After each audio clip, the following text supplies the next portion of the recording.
came here playing the group stages. We were pretty confident. We screamed we were going good, but when we got here to actually play the other teams, especially here in Seattle, we figured out that we're actually not that good right now.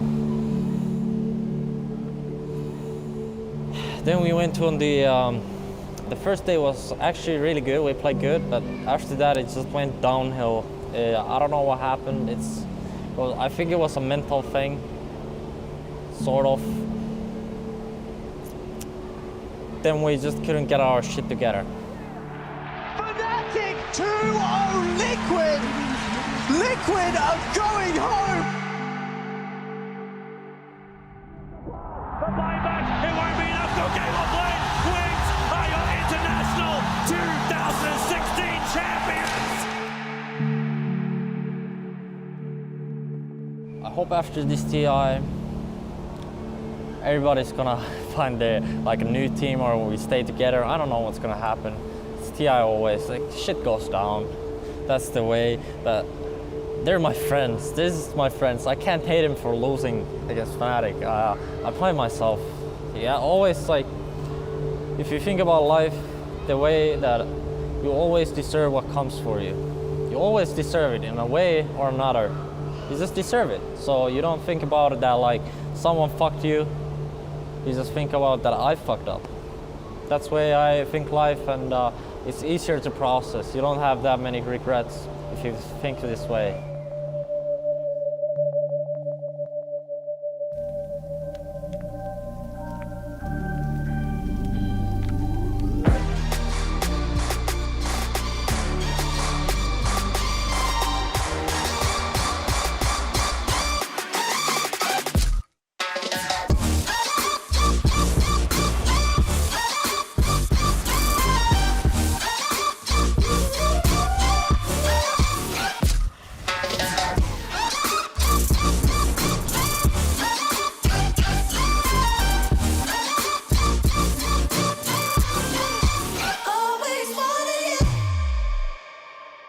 I think signing a roster starts with a couple important, really influential building blocks.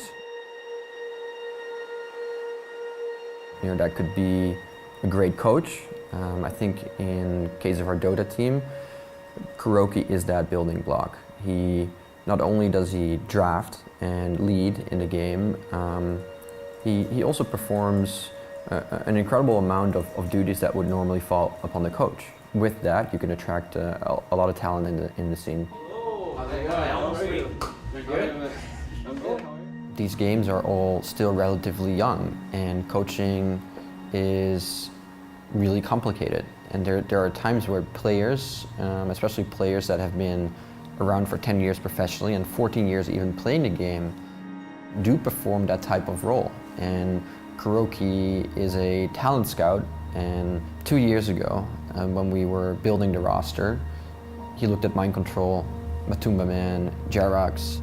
Those three names didn't have the teams for the picking, but he saw something in them, and he said, if we bring this group together, we can do some great things.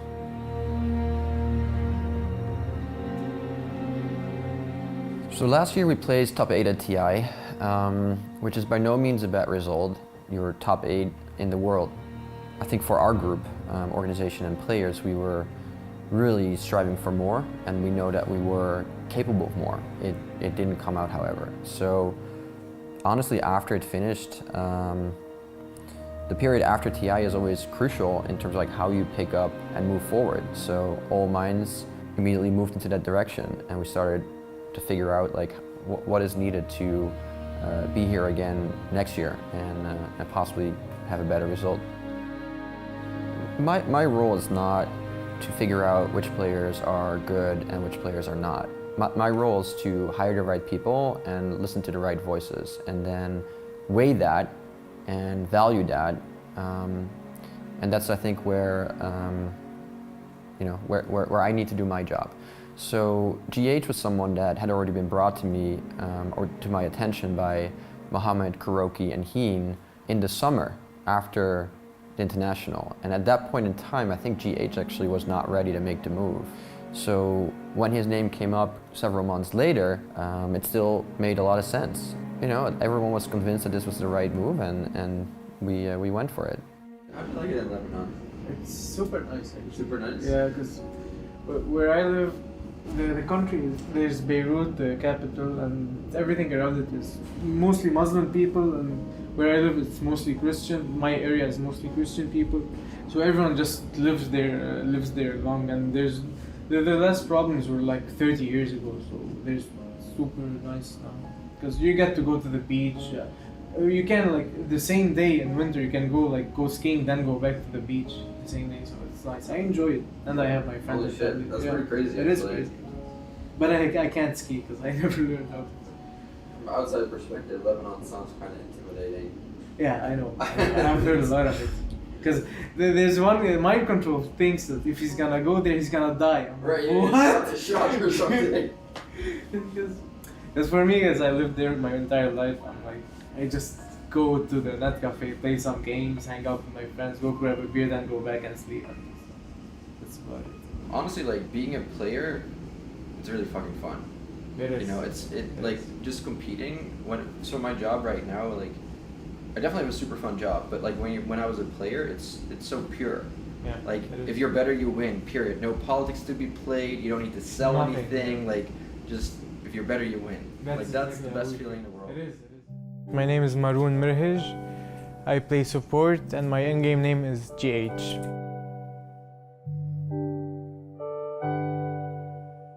So you wanna hear my story? I'm not sure which part you wanna hear, but well, I started playing when I was like 10. Started with Dota 1.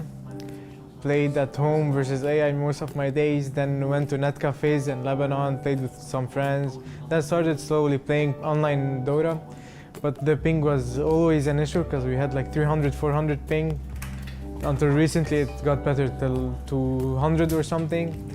And I just played, I did my thing, I enjoyed playing a lot, so I spent most of my hours playing. Blitz, I was the previous coach for Team Liquid last year for most of the majors in the TI portion, and this year I was the coach for Planet Odd, and now I'm the caster. So when we knew that the roster came to an end, this is gonna sound like really hindsighty, but I kept telling Kuro, I was like, this guy GH, like he's sick good, he plays everything. What he was known for at the time was his Magnus mid, and I remember I played a game against him, and I got absolutely crushed. Like, it was a really one-sided game, and I was like, this guy, like, who is he? What does GH stand for? He's gotta be a Smurf or something. So I check it out, and it's just GH, and some guy's like, yeah, he's just some really nice guy. I was like, there's no way he's nice. And then 2 games later, I get him on my team, just the kindest guy. Doesn't care, if we make mistakes, he's like, don't worry about it, don't worry about it. Like, this is not how I expect the best player in the game to behave. Just an excellent guy overall. And so I told Kuro, I was like, this is the guy. This guy's got it all. He's a nice guy. I think he aligns with your values, really highly skilled. It all kind of just meshed well together. Mo, the manager, he was the one who contacted me and asked me if I wanted to try out for the team. I was like, of course, I'm hyped to play with Kuro. I'm a huge fan of his.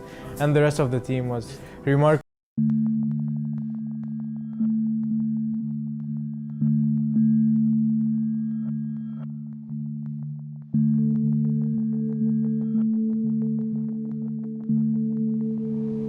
When we came here, playing the group stages, we were pretty confident. We screamed we were going good, but when we got here to actually play the other teams, especially here in Seattle, we figured out that we're actually not that good right now. Then we went on the first day was actually really good. We played good, but after that it just went downhill. I don't know what happened. I think it was a mental thing, sort of. Then we just couldn't get our shit together. Fnatic 2-0 Liquid! Liquid are going home! The buyback, it won't be enough to game on play. Wings are your international 2016 champions! I hope after this TI, everybody's gonna find a new team, or we stay together. I don't know what's gonna happen. It's TI always, shit goes down. That's the way. But they're my friends. This is my friends. I can't hate them for losing against Fnatic. I play myself. Yeah, always like, if you think about life, the way that you always deserve what comes for you. You always deserve it in a way or another. You just deserve it. So you don't think about it that like someone fucked you. You just think about that I fucked up. That's the way I think life, and it's easier to process. You don't have that many regrets if you think this way.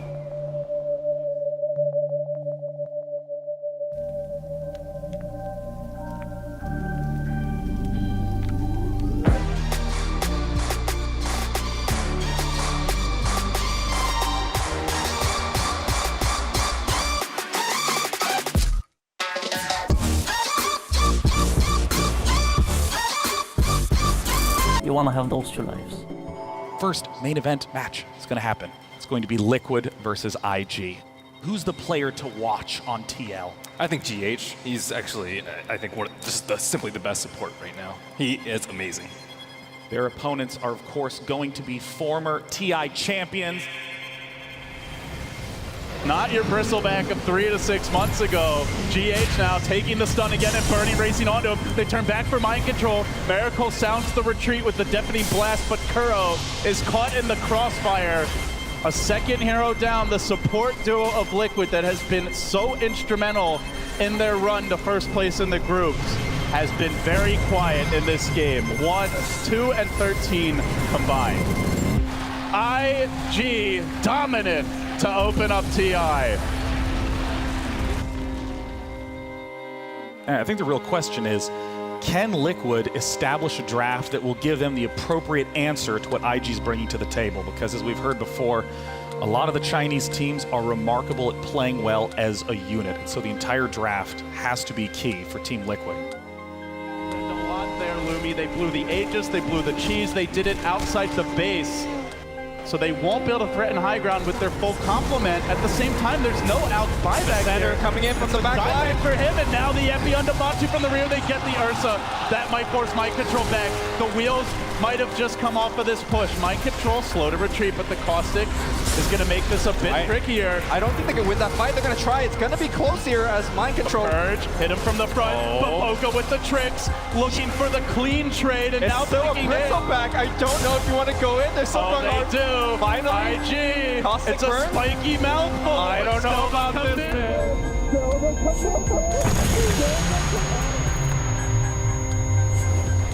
Not gonna get the kill. Ice Blast comes in. Baboka gets strike. Jam hits the deck, and now Monkey King jumps forward. IG getting sloppy, getting desperate. Liquid able to take advantage. Team Liquid versus IG. Game 3 is about to begin. Who will advance to the winner's final? We'll find out after this match. This is what happens again. This is what happens when you jump in. All they have to do is hit the buildings. Now the Chronosphere. By accident.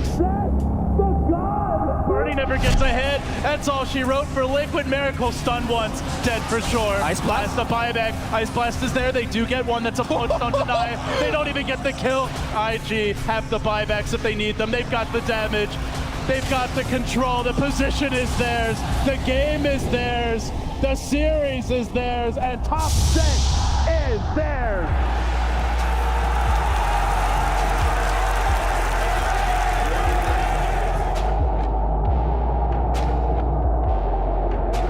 How many bracket predictions are ruined now? A ton. Yeah, that was a big upset for me. I genuinely thought Liquid was a much better team than what they showed today. It must feel quite bad for Liquid, who actually wins the group stage and then they get down to the low bracket straight away. Now you got to battle and try and get out of top 12. Move on to the 8.